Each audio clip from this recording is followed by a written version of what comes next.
Doctor सृष्टि शुक्ला, आप doctor हो? Yes sir. मतलब डॉक्टर वाले डॉक्टर हो या किसी और चीज में पीएचडी? नहीं sir, I have completed my MBBS, तो मैं मेडिकल ऑफिसर की जॉब भी कर रही हूँ और यहाँ पर असिस्टेंट सुपरवाइजर लेवल पर हूँ। अरे वाह, वेरी गुड, बहुत अच्छी बात है। तो किस नॉर्मल जनरल फिजिशियन हो आप या किसी चीज में स्पेशलिस्ट? सर जनरल फिजिशियन, अभी स्पेशलाइजेशन नहीं। चलो, बहुत अच्छी बात है। तो बहुत अच्छा लगता है मुझे कि हमारे प्रोफेशन में ऐसे लोग भी आते हैं, क्योंकि कई बार लोग एक मजाक उड़ाते हैं नेटवर्क मार्केटिंग का कि यहाँ पे खाली वो लोग आते हैं जिनके पास कुछ होता नहीं profession.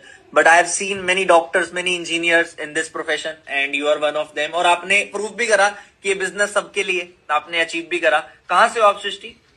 Sir I am from Gwalior, Madhya Pradesh. बहुत अच्छी बात है।